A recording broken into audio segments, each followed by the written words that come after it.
Vamos lá, meus irmãos, continuando aqui nossa quinta aula de homilética 1 e 2, ao segundo bloco, nossas aulas estão sendo gravadas, tá bom? Júnior, faça a pergunta, meu irmão. Você tinha feito uma pergunta há pouco, no intervalo? Ok, a minha indagação era o seguinte, referente aos pregadores que, após a Reforma Protestante, pregava o texto escrito. E falei, será que não ficaria muito informal apenas fazendo uma pregação lida? Se não traria o público ouvinte ali ao sono, ficar uma pregação muito enfadonha? Eu falei assim, Pesada, né?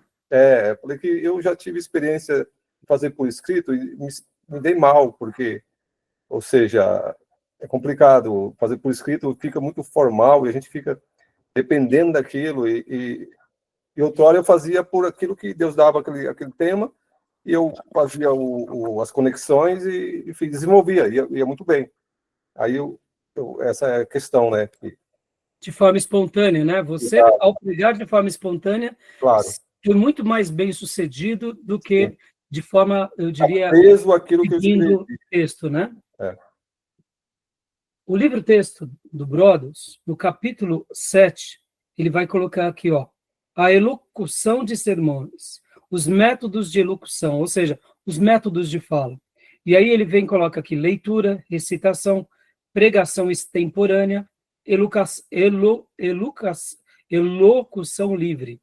Vou dar só uma síntese, porque como essa parte está bem lá por volta da página 277, eu só vou dar uma síntese para vocês e para dar uma resposta para o Júnior e para todos vocês. Parece estranho uma pessoa pregar lendo um texto. Até porque, no momento que a pessoa lê, a gente já vai imaginar o seguinte, vai ser uma mensagem pesada, porque ele vai ficar lendo e vai levar o auditório à sonolência, os irmãos vão dormir. Porque enquanto a pessoa lê, ela não consegue olhar para o auditório. Mas existem pessoas que sim, que conseguem e que foram treinados nisso. E antigamente, logo depois da Reforma Protestante, era muito comum os pastores e pregadores escreverem todas as suas mensagens, mas na hora que eles se colocavam diante da igreja, eles iam lendo de uma forma tão regada de autoridade e pausas e interação, que diante de tudo isso, ninguém notava que ele estava lendo. Ninguém percebia que estava lendo.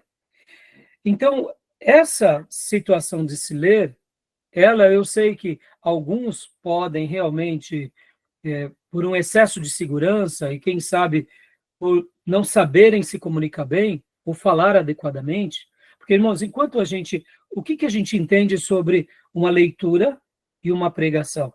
A pregação tem essa variação na fala, tem uma entonação mais dramática quando precisa de drama, mais emotiva quando precisa de emoção. O pregador, que vai sendo treinado na sua arte de pregar, ele vai pela experiência adquirindo essa interação com o auditório. Então, quando ele precisa falar com mais exortação, ele é mais enérgico. Quando ele precisa levar todo mundo a refletir, ele usa do quê? Ele usa de uma reflexão, ele usa de um bom senso, ele leva as pessoas a pensar. Então, quando ele está levando as pessoas a pensar, ele não fala com voz de trovão. Se ele está levando as pessoas a refletirem, ou se ele está tratando ainda de situações que são pecados e que ele quer levar o ouvinte, a igreja, a essa introspecção, ele tem que falar com uma certa doçura para que a pessoa não se ofenda e saiba também discernir. Perceba, a oratória, ela tem essas variações, ela tem, como alguém já disse, Júnior, chegaram para Whitefield, o grande pregador dos dias de Wesley, e falaram assim, eu posso escrever o seu sermão? E ele disse assim, tudo bem, você pode, mas eu não sei como você vai colocar na folha e no papel os raios, os trovões e os terremotos. Porque George Whitefield, irmãos, ele foi um grande pregador, que inclusive influenciou Spurgeon. Spurgeon, nas obras dele, cita demais Whitefield. Mas Whitefield, ele vem de uma família que era dramaturgista, o pai dele era dono de teatro. E Whitefield, ele tinha esse dom da encenação. Quando ele se converte, quando Deus levanta ele como pregador, o que ele fez? Ele procurou colocar toda essa excelência na comunicação, na pregação. E Deus começou a usá-lo tanto que as multidões se reuniam nas praças. Conta uma história que ele estava diante de uma família muito nobre, e ele estava falando de um homem indo para o abismo. O homem indo para o abismo. E, de repente, o ouvinte, da maneira em que Whitefield ia falando, um dos ouvintes, que era um príncipe, se não me falha a memória, pulou. Ele vai cair. Né? Tipo assim, ele está falando que ele está indo para o abismo, e a maneira que ele construía a fala era tão poderosa que a pessoa pulava com medo de cair. Segura o homem. Outra ocasião, um outro grande ator dos dias de Spurgeon dizia assim: eu daria tudo para saber falar o ó, como Whitefield, aliás, como Whitefield fala, um ó. Pensa num grande ator famoso, olhando para o pregador, que é George Whitefield, e se impressionava com o ó dele. O ó de espanto. Ó! Não é uma coisa de sorrir? Então, quando chegaram para Whitefield e falaram assim, deixa eu escrever, ele falou, tá bom, mas não sei como você vai colocar os raios. Por isso que nós não temos muitas obras de Whitefield. Por quê? Ele pregou para aquela geração e ganhou milhares para aquela geração.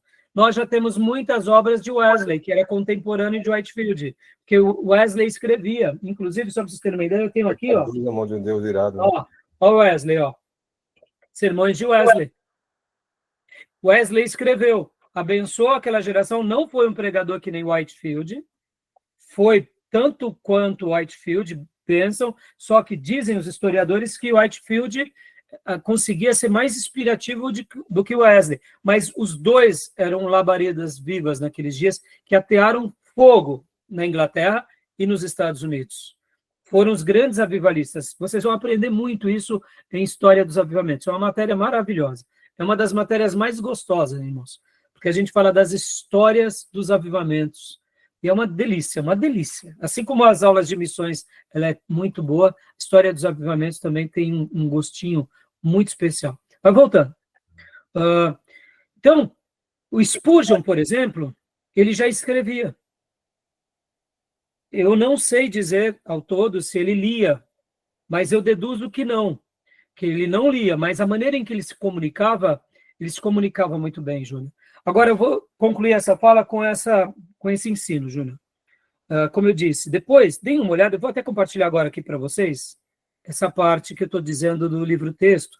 Eu vou compartilhar essa versão antiga, já que a maioria dos irmãos não tem. Olha só, aqui, ó. A parte 5. Na nova edição que eu tenho, ela é capítulo 7. Na antiga edição, de 1960, é a parte 5. Métodos de preparação e enunciação de sermões. Aí vem várias partes, né? E aqui embaixo, ó, 3 métodos de enunciação ou apresentação. Sermões lidos, sermões recitados, declamados ou decorados. Literalmente, Júnior, tá vendo? Há vários tipos de sermãos. E aqui, deixa eu já fazer, aqui já estou dando um pouco do que é a teologia da homilética para vocês, tá? Vocês vão descobrir qual é o melhor modelo de vocês, viu? Ontem, no nosso culto, pregou um jovem obreiro da nossa igreja, que é um garoto, 20 e poucos anos. E ele abriu o notebook dele e ele lia. Mas ele falava com autoridade, aí ele parava de ler o texto, ele olhava para as pessoas. Então, perceba que ler não tem problema.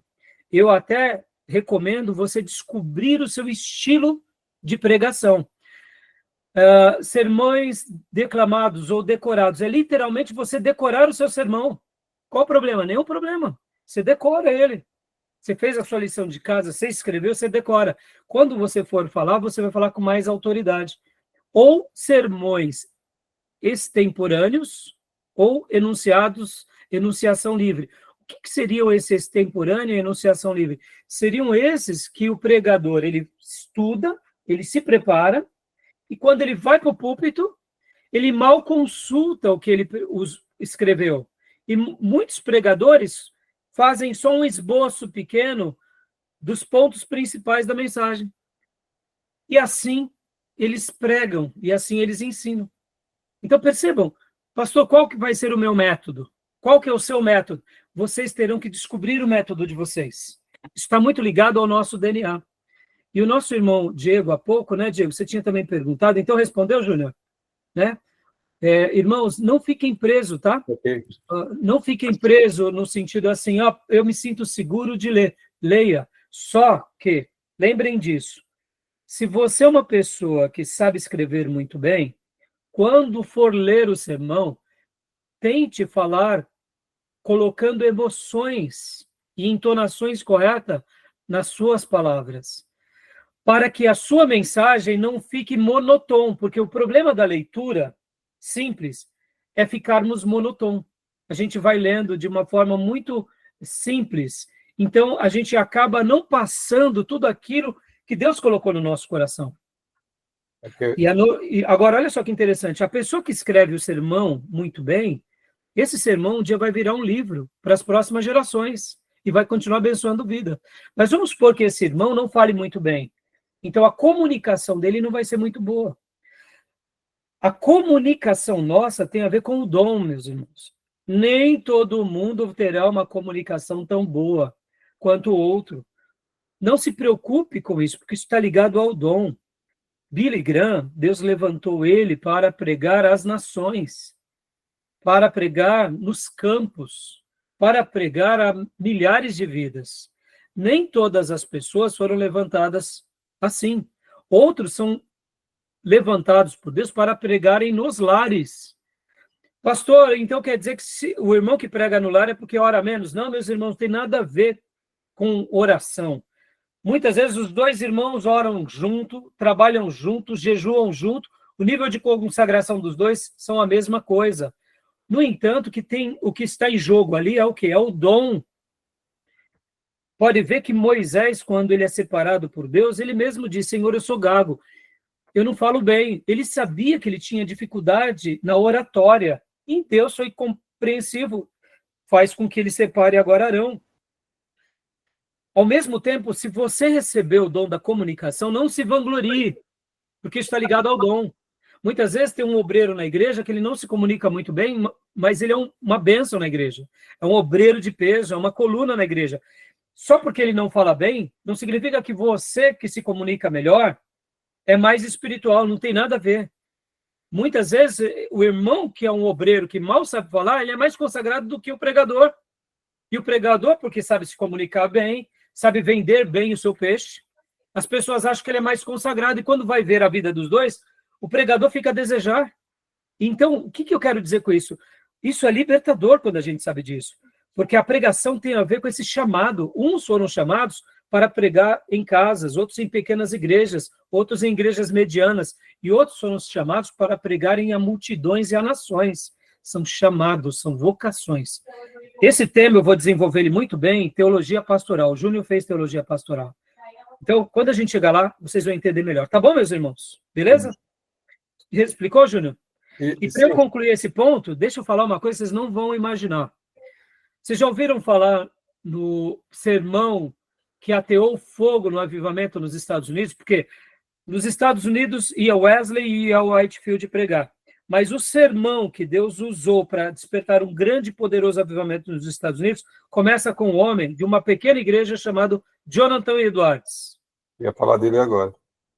Pecadores nas mãos de um Deus irado. Sabe como que ele fez esse sermão? Ele fez esse sermão que ele notou que a própria comunidade dele precisava de um despertar. Então ele escreve o sermão, ele ora, ele jejua durante um período longo. E quando ele pregou esse sermão, logo depois que ele pregou, as pessoas levantavam os pés dos bancos, porque sentiam o fogo do inferno e eles tinham medo. Aí talvez nós que temos uma origem avivada pentecostal, pensamos assim, ele deve ter pregado como uma voz de trovão, né, pastor? Ele pregou que nem o príncipe dos pregadores, Spurgeon, né? Sabe como que ele pregava, Jonathan Edwards? Ele lia o seu sermão. E ele literalmente nem levantava a cabeça para olhar para o seu público, ele lia. E esse sermão lido regado da unção do Espírito Santo, sacudiu aquela igreja, e daquela igreja, que era uma pequena igreja, viu, irmãos? Aí talvez você diga assim, mas John Edwards era pastor de uma grande igreja. Não, a comunidade de John Edwards era pequena. Mas por meio desse sermão, um fogo santo foi espalhando nas igrejas ao redor e houve um grande avivamento. E aí vem o George Whitefield, John Wesley, e aí os três fazem uma obra de avivamento maravilhosa nos Estados Unidos. Agora, olha, era um sermão escrito e ele leu. Lembra aquilo que eu falei para vocês, irmãos, da estrutura? Ele tinha estrutura, mas mais do que a estrutura, ele tinha essência. E ele faltava até a oratória, percebam, porque ele não era um bom orador. Mas é interessante aí que é o Espírito Santo, né? Porque tudo isso aí é a questão da artificialidade. Tudo isso que nós estamos falando. E ele tinha o Espírito Santo, né? Mas você vê que ele também, né, Júnior? Com o Espírito Santo o levou a escrever. A gente tem uma ideia, um pressuposto, que quem escreve está escrevendo na Sim, eu estou falando assim, sua... isso em tudo, estou falando. Em tudo. Sim, mas o que eu quero dizer é que muitas pessoas, quando alguém fala assim, eu escrevi meu sermão, a gente já julga que ele é um carnal, que ele usou só do intelecto. Não, a gente não pode, irmãos. Porque quem garante que aquela pessoa que está pregando de forma espontânea também não é um carnal, só porque se comunica bem? Verdade. Muitas vezes, a espontaneidade, guardem isso, irmãos, nós de história avivada e pentecostal sofremos de um mal. Já que falamos bem ou gostamos de frase de efeito, a gente faz uma liçãozinha de casa fuleira, vou repetir, fuleira ao cubo, e aí solta as frases de efeito, e a igreja fala assim, o irmão pregou bem, o irmão pregou bem. Não, a gente não falou nada, só falou frase de efeito, só falou alto e só deu os gritos. Olha como a gente se engana. Isso, quem sofre desse mal é o povo pentecostal e avivado. O tradicional não sofre desse mal, não. Então, perceba que ser espontâneo é ser também cuidadoso. O que é ser uma pessoa espontânea? Vamos lá. Ele faz a lição de casa, ele estuda, ele ora, ele busca a Deus, ele vai descobrir o método dele. Eu, por exemplo, irmãos, eu escrevo muito. E depois eu vou para o púlpito com os meus rascunhos. Não é um problema. Mas, e se eu não quiser usar os rascunhos? Eu fecho. No entanto, a minha maneira de pregar é mais espontânea. Eu não gosto de ficar lendo muito, eu gosto de ler pontos exclusivos. Mas cada pessoa tem um método. Então, não subestime, não se sinta inferior se você não tem uma comunicação tão boa quanto o outro. Mas, para a gente concluir agora, eu quis só contar essa história de Jonathan Edwards para quebrar alguns tabus, e depois leia lá na nova edição, capítulo 7, ou na antiga edição aqui do Broadus, naquilo que eu falei que era o capítulo 5, quando ele fala sobre a apresentação. Vale a pena vocês verem isso, tá bom? E, irmão Diego, né, você tinha uma pergunta para... Você tinha feito uma pergunta também no intervalo, não foi, filho? Então, a minha pergunta foi sobre Spurgeon, e ele vivia 100% para a pregação. Então, o Spurgeon, você tinha até perguntado se ele vivia de tempo integral, né? Se ele dava tempo integral, né? Uhum. Na realidade, irmão Diego, na antiguidade, depois da Reforma Protestante, todos aqueles que eram separados por pastorados, eles sempre eram separados por tempo integral.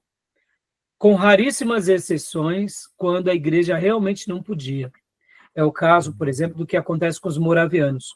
Mas, na medida do possível, as igrejas sempre tentaram fazer com que o pastor desse tempo integral, porque a igreja, depois da Reforma Protestante, ela queria que o pastor fosse essa pessoa profundo na palavra, profundo na oração e no zelo com a igreja. E não tem como uma pessoa ter tanta profundidade fazendo várias coisas. Então, é claro, sempre houve o pastor que ele não era integral, ele dava tempo parcial. Mas, na medida do possível, sempre a igreja procurava separar o pastor para que ele fosse integral. E sustentava o pastor. E Spurgeon, desde cedo, ele se despontou como um grande pregador. E uma das coisas que a gente nota em Spurgeon, em primeiro lugar, que ele tinha o dom da oratória. Mas, em segundo lugar, ele se tornou prolixo na oratória. Então, ele notou que ele tinha o dom, e logo depois que ele tinha o dom, ele se aperfeiçoou na arte de pregar. E por isso que eu digo para os irmãos lerem tudo que vocês puderem de Spurgeon, porque Além de um grande orador, um grande pregador, um grande conhecedor das Escrituras, ele também era um homem de muita oração. E ele levava a igreja a esse mesmo princípio. Então, ele se aperfeiçoou na técnica. Mas ele não fazia da técnica a grande resposta para as mensagens dele. Ele era de uma mente muito aguçada, ele era muito inteligente, mas ele não usava da inteligência humana para persuadir as pessoas. Ele buscava o que? Crer na Bíblia, e toda a inteligência dele era o que? Era um esterco para que a semente divina florescesse ali entre eles. Então, Diego, ele realmente ele foi o príncipe dos pregadores, porque só de ler as obras dele, e olha, irmãos, não é querendo falar, eu já li bastante sobre Spurgeon, e eu acho que não li metade do que ele tem, porque ele pregava muito, e ele escrevia muito. Dizem que a esposa de Spurgeon era aquela que dava o acabamento final em toda a mensagem dele. E logo na segunda-feira, a esposa dele já começava a publicar, né, nos jornais da cidade, e aí ali inflamando, ia chegando nos Estados Unidos, ia chegando em muitos lugares. Entendeu? Então, olha, a obra que ele foi muito especial. E detalhe, Spurgeon sempre ficou ali na região de Londres, ele nunca saiu. Certa ocasião perguntaram para ele, Spurgeon, mas você não poderia sair para pregar na China, na Índia? E ele disse, eu poderia fazer tudo isso, e até sou questionado por isso, mas eu sinto que que Deus me quer aqui. Então você via que havia uma dedicação muito grande da parte dele com a igreja. E ele cresceu muito nessa área. Tá bom, meus irmãos? Tudo bem? Então, você vê, esses acréscimos servem para nós como parte daquilo que eu falo para vocês, como teologia da homilética, né? Como também a gente descobrir o nosso estilo pessoal, irmãos. Cada pessoa tem um estilo, irmãos. Não se sintam inferiores se você não sabe se comunicar tão bem quanto o outro. Não se sintam inferiores ou melhores, porque se falam melhor do que outros. Agradeçam a Deus por aquilo que Ele os fez ser e aperfeiçoem, né, na medida do que vocês podem, a sua oratória, o seu conhecimento, porque tudo isso é zelo diante de Deus, tá bom? Meus irmãos, então aqui vamos para o outro slide, porque a gente tem bastante coisa para a gente trabalhar, e eu quero aqui já compartilhar aqui com os irmãos um outro material. Vamos lá? Deixa eu pôr aqui. Vou pedir para a Beatriz ler para nós, tá, Beatriz? Esse outro slide. Homilética, né? Leia para nós, Ciro, por gentileza. O esboço em si nunca é um sermão completo. É preciso expandir e desenvolver sua estrutura. Como assim? Não fique aqui, meus irmãos, se gabando apenas porque Deus te deu uma ideia, Deus te deu já os 3 pontos, e você também já tem até a conclusão. Já tem um sermão tudo. Trabalhe mais em cima disso, ore em cima disso. Receber um esboço de Deus, glória a Deus. Como eu já disse para vocês, Martin Lloyd-Jones, nesse livro, ele vai nos ensinar que o pregador que começa a ter as suas experiências na pregação, no começo ele vai recebendo de Deus as iluminações como um presente. Então ele ora, pede a Deus e de repente Deus dá o título para ele, aí ele vem e recebe até mesmo as divisões, se é 3, se é 4, se é 5, e até uma conclusão, quando não, vem até mesmo as ilustrações. E aí esse jovem pregador começa então a se sentir muito seguro, porque agora ele é jovem pregador e ele tem uma mensagem a cada semana. E de repente vai passando o tempo e ele já não vê que essas mensagens estão vindo a ele com tanta facilidade. Passa-se mais um tempo, parece que vai sendo, a inspiração vai sendo menor. E aí o próprio Martin Lloyd-Jones, ele conclui dizendo que esse é um processo normal que acontece com todos nós. E aí ele faz uma comparação à criança, ele diz que quando nós somos jovens pregadores, o Espírito Santo sabe disso, então ele facilita o trabalho. Quando nós nos tornamos já adolescentes pregadores, é como se o Espírito Santo dissesse, filhão, filhona, vamos estudar, vamos queimar a pestana, porque se você ficar aí dormindo, eu não vou encher a sua boca. E quando nós já nos tornamos pregadores experientes, é como se o Espírito Santo falasse para nós uma linguagem bem adulta, dizendo, você já conhece, sabe o caminho pelo qual eu falo contigo. No começo eu te peguei pelo colo, depois como adolescente eu te ajudei nos seus enroscos, mas agora está na hora de você trabalhar. E o Martin Lloyd Jones, irmãos, ele se tornou um pregador tão exímio que ele mesmo, ele não pregava uma mensagem sem antes ter construído outra. Por exemplo, se ele pregava a mensagem de domingo agora, e domingo que vem ele fosse pregar de novo, e já começava a trabalhar numa mensagem. Se ele tivesse 2 ou 3 mensagens para pregar na próxima semana, ele ia trabalhando em cima dessas mensagens.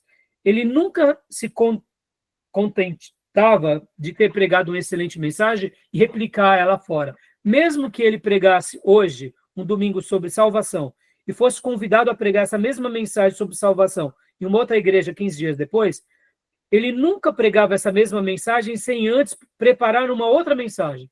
Porque ele falava assim, o meu Senhor, ele não merece um trabalho de segundo nível. Eu, como ministro dele, tenho que ser zeloso com o dom que ele me deu. Então, se eu preguei uma grande mensagem sobre salvação, e daqui a 15 dias eu vou pregar uma outra mensagem sobre salvação em outro lugar, eu tenho que fazer a minha lição de casa também aqui, porque quem sabe Deus mude a mensagem daquele domingo. Estão entendendo, meus irmãos? Ele se tornou esse pregador tão excelente porque ele era zeloso. Ele era zeloso com a pregação, tá? Então, cuidado com essa questão e não se vanglorie. E muitos obreiros, né, depois de uma certa época, eles começam a entrar em choque mesmo, porque no começo das suas experiências de pregação, eles vão pregando e o pastor chama, eles vão pregando, chega uma hora que o pastor chama e eles falam, não, pastor, não dá. Mas por quê, filho? Porque não está vindo mais. O que Deus está querendo dizer? Que agora você já conhece o caminho das pedras. Você que tem que ir à fonte. Você que tem que queimar a pestana. E isso é a mais pura verdade, meus irmãos. Por isso que um pastor que cuida de uma igreja, ele não pode deixar de orar, ele não pode deixar de estudar, ele não pode deixar de ter os seus momentos devocionais. Aliás, eu diria que dos momentos de devocionais do pastor que nascem 90% das mensagens.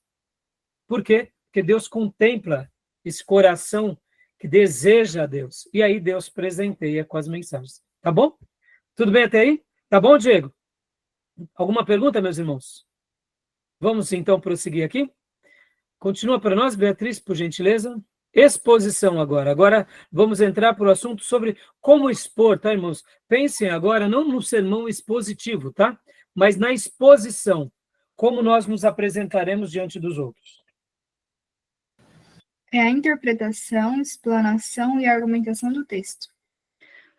Quer ver uma coisa linda, amados? Vocês já ouviram, por exemplo, a leitura da Bíblia do Cid Moreira? O que vocês acham? Com toda honestidade. Bacana, bacana.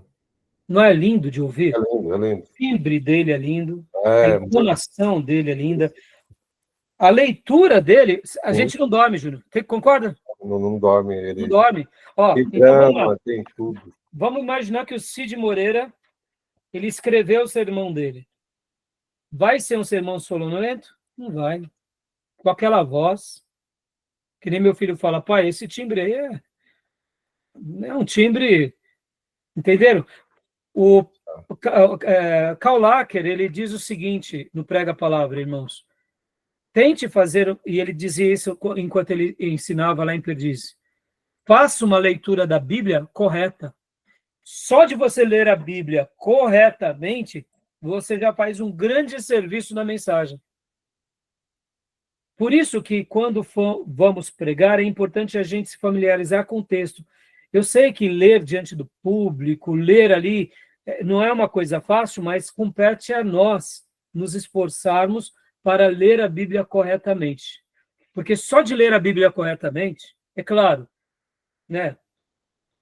Seria tão bom se todo pregador tivesse o timbre, a entonação do Cid Moreira, desses grandes locutores. Mas você vê, é treino, né? É treino, é habilidade. Então, a exposição é a interpretação, é a explanação, é a argumentação do texto. Tá bom? O que mais? Pode continuar, filha. Um princípio teológico. É a interpretação central do texto do ponto de vista doutrinário. Ou seja, enquanto você está expondo, não se esqueça desse ponto tão importante. Você está expondo ali, e aí você tem que dar prioridade para o ensino bíblico. Não é para a sua vida, não é para o cachorrinho, não é para as suas experiências, é para a palavra de Deus. Irmãos, cuidado. Cuidado quando você for falar de uma experiência pessoal, cuidado quando você for falar de um testemunho de alguém. O principal do culto é a palavra de Deus. O testemunho, ele é muito bom, ele vem como uma ilustração, mas vamos deixar as coisas no seu devido lugar. O que importa para nós é ouvirmos o alimento de Deus. Os milagres que Deus faz são uma delícia, mas eles podem ser úteis como um exemplo. Mas quantas são as pessoas que ficam pregando uma experiência pessoal? O testemunho do irmão, tá bom? Isso não deveria ser assim, tá bom? Não sigam esse caminho. 2, dentro da exposição, partimos do princípio teológico, e depois, o segundo, por gentileza, filha, dê para nós. Princípio gramatical. É a interpretação considerando o princípio gramatical, levando em conta o fator literário, hebraico, poético, alegórico, parábola, apocalíptico, além das comparações, contrastes, figuras e símbolos. Aquilo que nós já aprendemos em hermenêutica, né? Nos faz lembrar aqui a aula de hermenêutica, não é isso? Tá bom? Continuando. Terceiro, por favor. Princípio histórico. Pontuar e identificar a maneira de pensar e viver da época em que foi escrito o texto. Agora, irmãos, essas indicações aqui não levem a fio e pavio, tá? Muitas vezes a sua mensagem é falar sobre o Salmo 23 e aplicar na vida dos irmãos.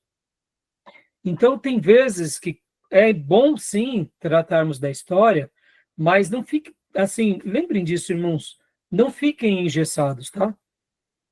Lembrem que a letra mata, mas o espírito vivifica. O que nós devemos fazer, irmãos? Regar de oração. Porque muitas vezes a gente está querendo seguir todos os critérios da estrutura homilética e a gente deixa de ouvir Deus, deixa de ouvir o Espírito Santo. E quando a gente ouve o Espírito Santo, ele nos conduz com doçura.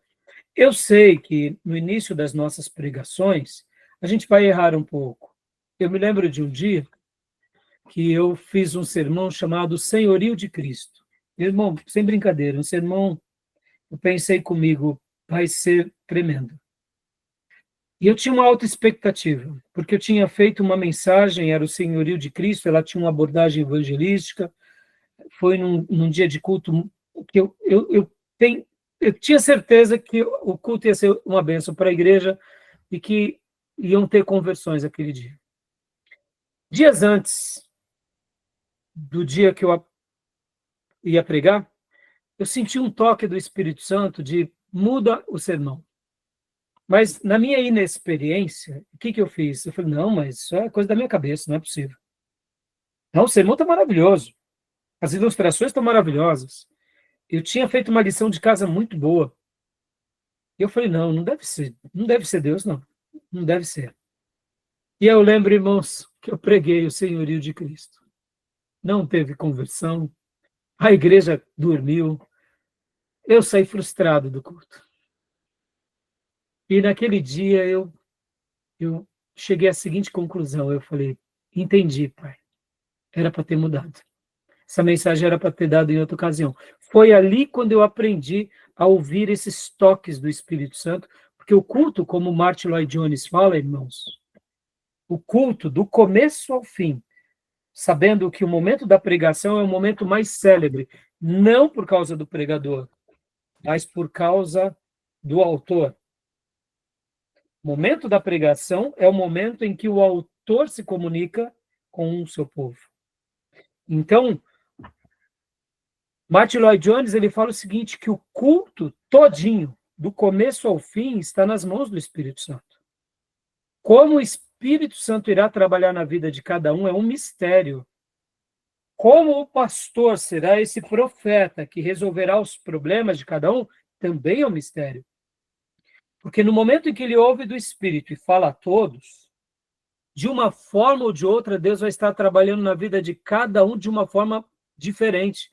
Da irmã que precisa de um livramento, do irmão que precisa de uma resposta.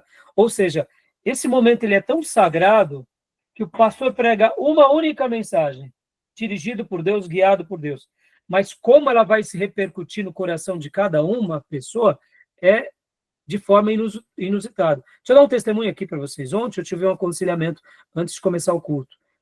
Eu e minha esposa, inclusive, que deu a maior parte do aconselhamento. Eu aconselho um irmão da nossa igreja, e um dia desses ela falou, amor, eu queria participar também desse aconselhamento. Eu falei, claro, amor, eu quero ajudar essa pessoa.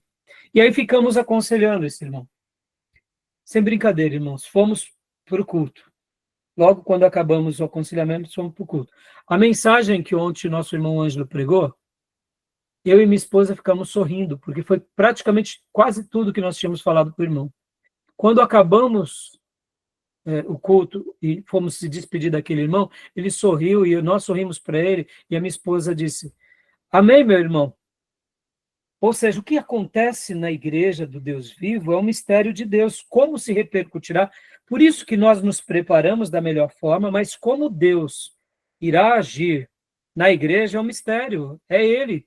E nós tendo essa consciência de que Deus pode estar usando o irmão da portaria, os irmãos do louvor, os irmãos da abertura, os irmãos que fazem as orações e o pastor que prega, ter essa santa dependência prepara o nosso coração. Então, assim, lembrem disso, né? Eu estou usando Martin Lloyd Jones, eu estou usando Spurgeon, porque esses dois pregadores, o que eles faziam? Eles regavam a vida de pregação deles com oração. Spurgeon costumava dizer que o segredo das grandes pregações dele era a oração. Ele orava muito e a igreja orava muito por ele.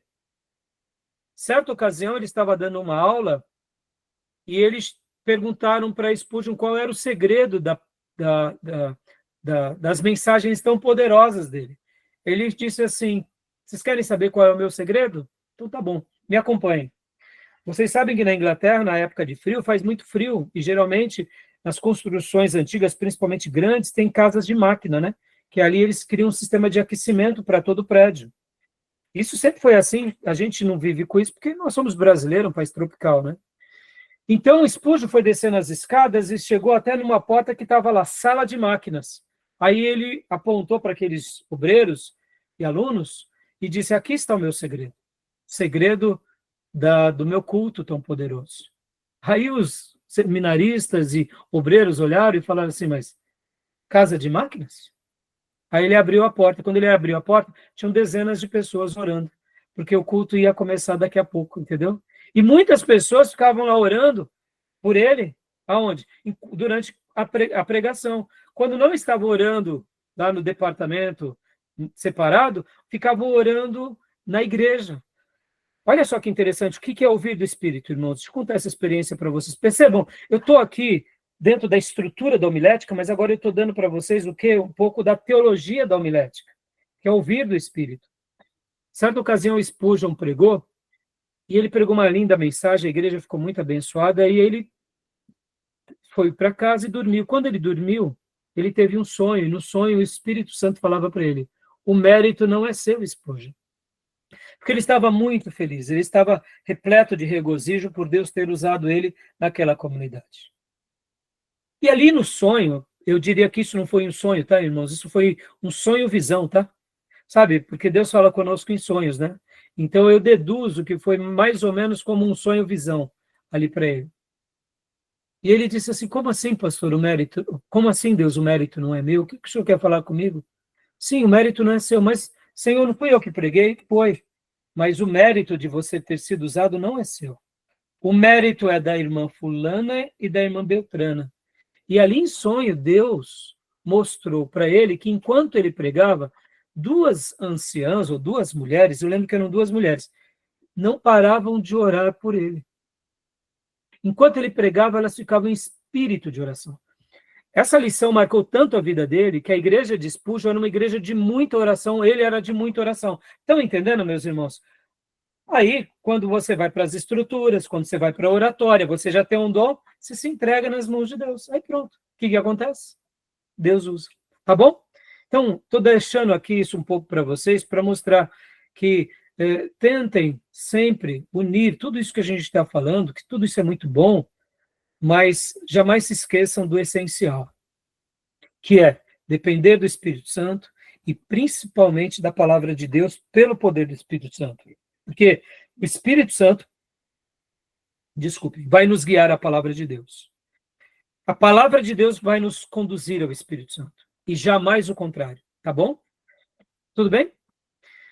Então, princípios históricos, 4 pontos. Vamos ler rapidinho, irmãos, tem bastante coisa aqui. O quarto, leia para nós, Beatriz, por gentileza. Princípio prático é a aplicação do texto para servir de base para a contemporaneidade. Aqui seria fazer a ponte até os nossos dias, tá, meus irmãos? E aqui vamos para a aplicação. A aplicação parece bobeira, mas a aplicação ela é muito importante, irmãos. É a hora que você pega todo o texto bíblico e traz do contexto bíblico e da exposição bíblica para a nossa vida agora, moderna, trazemos para o hoje, tá bom? Leia para nós, Beatriz. É o meio ao qual o pregador usa para a persuasão dos ouvintes reagirem à mensagem revelada. É normal que o pastor ou pregador experiente, como Billy Graham, em cada argumento dele, ele já vai aplicando. Ele já vai falando. Pode ver que nas igrejas, nas 7 cartas do Apocalipse, ele foi aplicando em cada uma delas.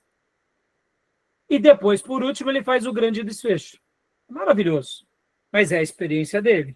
Então, vocês vão aprendendo com a experiência, tá bom?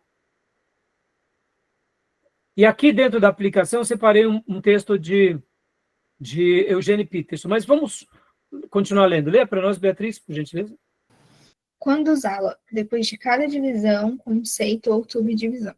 Ou seja, ele já está dando as diretrizes. Você pode fazer isso, né? Aplicação. Continua lendo, por favor, filha. Princípios para aplicação. 1. Relaciona o sermão aos problemas e necessidades. 2. Use os próprios personagens bíblicos tratados no texto. 3. Mostre como a palavra pode ser aplicada para a sua vida. 4. Tire do texto princípios aplicáveis em todas as épocas. E 5. Não elimine o caráter profético.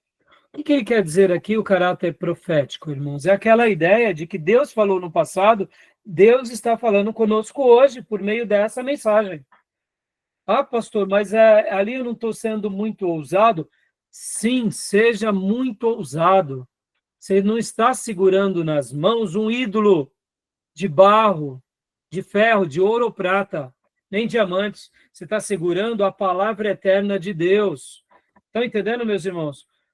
Com todo respeito aos católicos, nós não concordamos com muitas coisas dos católicos, mas eles não têm vergonha, quando eles acreditam em Maria, de defender Maria, mesmo que não esteja na Bíblia, eles não têm vergonha. Por que a gente vai ter vergonha de falar de uma coisa tão maravilhosa como é a palavra de Deus e essa profecia sagrada para nós hoje? Não, seja a boca de Deus, entendeu? Agora, não precisa ir para jargões, assim diz o Senhor, eis que te digo, sabe? Use a Bíblia com toda a franqueza que ela nos deixa. Irmãos, a palavra de Deus é a boca de Deus. Deus está falando conosco. Use termos bem claros, bem lúcidos, mas não elimine esse caráter profético, tá bom? Tudo bem até aí sobre a aplicação? Alguma pergunta, alguma dúvida? Vamos lá. Então, já antes de ir para a ilustração, deixa eu só agora aqui fazer um adendo aqui com vocês sobre o material que eu separei do Eugene Peterson aqui com vocês. Pastor Eugene Peterson, aqui no livro, depois leiam Eugene Peterson, irmãos. Quem é o Eugene Peterson? Eugene Peterson, vocês vão conhecer bastante sobre ele em uma das matérias que eu mais gosto de dar, que é Teologia Pastoral. Ele é conhecido como o pastor dos pastores. Ele é um pastor, se não me falha a memória, presbiteriano, mas ele é um pastor de uma igreja que não é muito grande, até porque, segundo ele, ter uma igreja muito grande você não consegue apacentar muito bem. Olha só a mentalidade dele. Se você tem uma igreja de centenas de milhares, você não consegue pastorear muito bem essas centenas de milhares. Logo, na concepção dele, pastorear algumas centenas, joia. Além disso, quando chega nos milhares, já não dá. E olha, irmãos, eu diria que A ideia dele é muito boa, é claro, é questionável, sim, mas quando você tem um time muito bom que caminha com você, aí sim você pode, sabe, compartilhar tudo isso. E eu acredito que é possível, sim, um pastor como o Eugene Peterson ser um pastor que tenha vários outros pastores ao lado dele e essa igreja se tornar uma igreja de milhares de milhares. No entanto, Deus é aquilo que eu falei, irmãos. Deus derrama dons específicos para cada um. Mesmo a igreja dele não sendo uma grande igreja, como muitas igrejas americanas, ele é conhecido como o pastor dos pastores. E por que eu estou usando ele aqui como exemplo? Nesse livro, Pastor Contemplativo, no capítulo de número 3, ele chama que o pastor ele tem que ser subversivo. E por que eu quero usar aqui a ilustração agora do pastor subversivo dentro da aplicação de uma mensagem? Olha só o que Eugene Peterson comenta no capítulo 3 aqui. Ele fala assim que o pastor ele tem que ser subversivo. Como assim? Logo depois de ter pregado uma excelente mensagem, chegou para ele um executivo da igreja e falou: pastor, o senhor pregou uma excelente mensagem, uma maravilhosa mensagem, mas agora, amanhã a gente volta para a vida real, né? Ou seja, o que aquele irmão executivo estava dizendo? Ele estava dizendo o seguinte: tudo bem, pastor, tudo que o senhor falou aqui vai ficar aqui dentro da igreja. Porque amanhã, no mercado de trabalho, eu vou ter que dar outras prioridades que não são essas. Perceba, irmãos, você acabou de dar uma mensagem maravilhosa, o irmão está te elogiando, mas o irmão faz essa separação entre a mensagem na igreja e o dia a dia dele fora da igreja. Qual é a nossa atitude direta e imediata? A nossa atitude direta e imediata é ir para o próximo passo. Irmão, você tem que se converter. Você não está entendendo o que eu acabei de pregar? Não é assim? E aí ele diz assim: eu ajo de forma subversiva. Como assim? Eu tento fazer com que esse irmão entenda que os valores do reino são melhores do que os valores monetários que segunda-feira ele vai correr atrás. Ou seja, eu vou, ao longo da minha vida e das minhas mensagens, levar ele a essa conclusão, porque ele está entendendo as propostas, mas não está descendo para o coração dele. O que falta nesse irmão? Descer essa mensagem para o coração, colocar em prática. E aí ele usa que o pastor, e aqui eu quero ilustrar como pregador, ele tem que ser subversivo nesse sentido, irmãos. Muitas vezes, qual é a grande demanda? O pastor ele tem que saber que muitas pessoas demorarão para entender certas lições. E o pastor, diferente do evangelista, o evangelista vai numa praça, prega, vai numa casa, prega, vai no hospital, prega, e possivelmente o evangelista não vai ver as mesmas pessoas nos próximos meses. Mas o pastor vê as mesmas pessoas 2 vezes por semana o ano todo. Quando não 3 vezes por semana. Não é assim? Você que é seminarista me vê umas 4 vezes por semana. 5, não é? Tem irmãos aqui que estão comigo no culto de quarta, no culto de domingo, no estudo bíblico, terça-feira e quinta-feira. E se a gente fizer ainda uma reunião extra, ou seja, vocês me veem 6 vezes por semana. Então perceba que eu, como pastor de vocês, tenho que dar o direito de dúvida que, no processo de crescimento da fé de vocês, e vamos agora imaginar a igreja, como colocar o irmão, nem todo mundo acompanha as coisas. E aí ele diz que ele age de forma subversiva. E o que seria ser subversivo? Seria tentar levar todos à compreensão da Bíblia de uma forma doce, inteligente, persuasiva, levando-os muitas vezes ao constrangimento, sim, mas não matando-os no constrangimento, mas levando eles a caírem em si. Quer ver um exemplo, irmãos? Principalmente para o americano, o brasileiro também hoje. Mas sejamos honestos, o americano ele não é muito materialista e o brasileiro não está puxando isso do americano, não é? A teologia da prosperidade nasce aonde, irmãos? Estados Unidos. Há uma frase muito bonita que é assim: a boa teologia nasce na Inglaterra. Não, a boa teologia nasce na Alemanha, amadurece na Inglaterra, é adulterada na América e é consumida no Brasil. Tem tudo a ver, né? A reforma protestante nasce na Alemanha. Os ingleses são aqueles que aperfeiçoam o que os reformadores fizeram. Os americanos conseguiram estragar muitas coisas. E nós conseguimos piorar. É onde nasce os neopentecostais. É verdade. É verdade, irmãos. Mas vamos lá. Os americanos, eles são muito materialistas? São. Como que você vai chegar para o americano e fazer com que ele seja liberto desse materialismo? Você vai chegar para o americano e vai falar, ó, não compre um carro. Você vai comprar o mesmo... E aí onde entra as histórias dele. Ele vai comprar o mesmo carro que todo mundo compra. Mas ele vai demonstrar um desapego pelo carro como poucos têm. Mostrando, olha, isso é só um carro. Você é uma pessoa. Estão entendendo o que eu quero dizer? Subversivo. Você está numa cultura materialista, numa cultura midiática, vai usar desses meios, mas não vai fazer desses meios ídolos. Parece bobeira ou não? Percebam? É uma aplicação de toda a mensagem de forma prática, para que a gente convença essas pessoas de que vale a pena seguir o cristianismo bíblico. Ir para o confronto direto, meus irmãos, muitas vezes a gente acaba sendo lido como intransigente. E percebam, eu não estou falando que a gente vai fugir do confronto, não é isso. Mas olha, deixa eu dar até um testemunho agora. Vocês viram o que o Paulo Júnior está passando, nosso querido pastor, que eu gosto de chamar de profeta contemporâneo, né? É o nosso João Batista.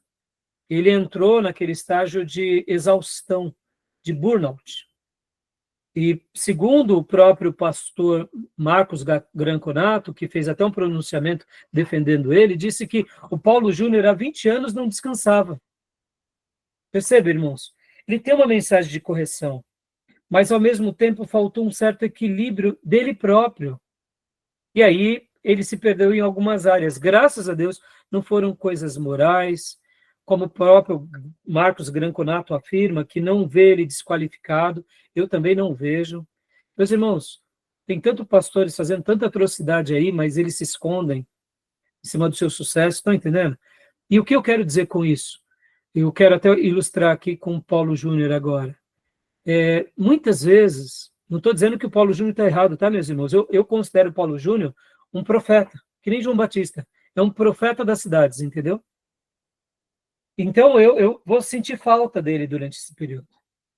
E que Deus o restaure em breve. E que ele aprenda a arte de se cuidar. Lembra da nossa matéria, Júnior? Psicologia pastoral? Lembra?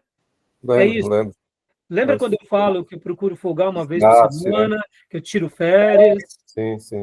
Irmãos, eu já fui muito criticado por causa disso. Eu me lembro que a primeira vez que eu tirei férias, uma ovelhinha da minha igreja, que hoje é uma obreira muito querida, não vou falar o nome dela, porque senão vocês não vão ficar tristes com ela, mas ela chegou para mim no dia que eu falei, irmão, eu estou saindo de férias, né? Então, a irmã já sabe, eu avisei na igreja, né? Ela olhou para mim na porta da casa dela e falou assim, pastor, tá bom, o senhor vai tirar férias, mas eu queria lembrar o senhor que Jesus não tirou férias, tá?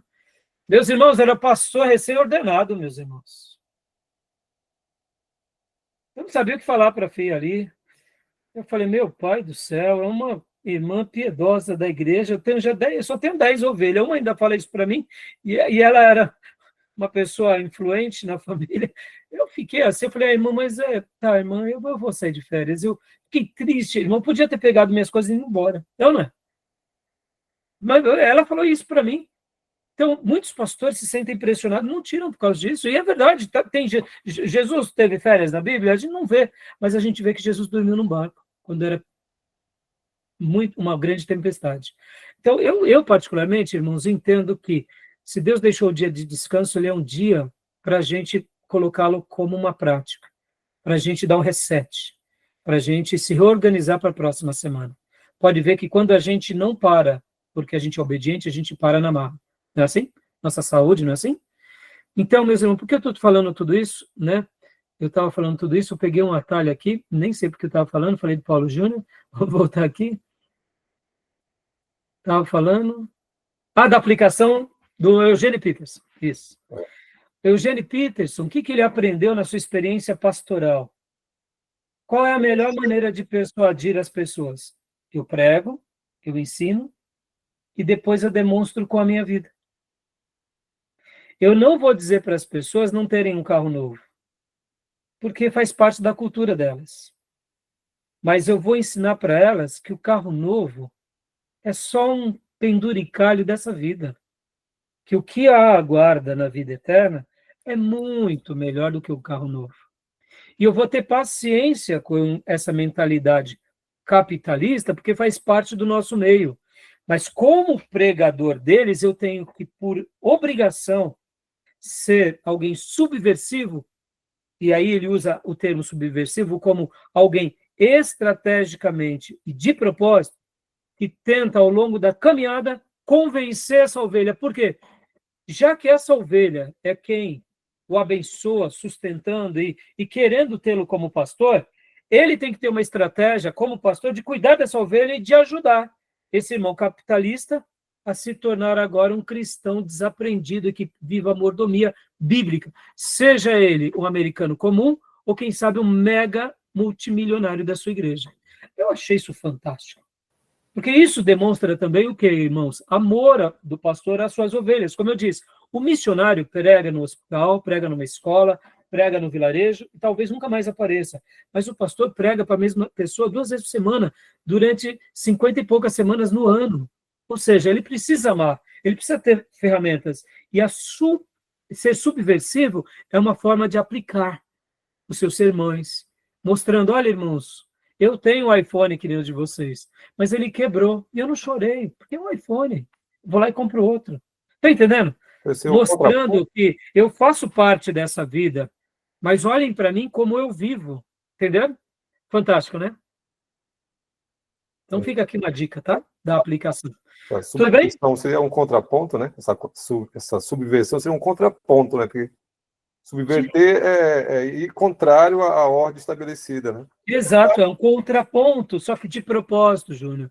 É um contraponto com inteligência, é um contraponto com amor, pensando o seguinte, eu preciso ajudar esse irmão.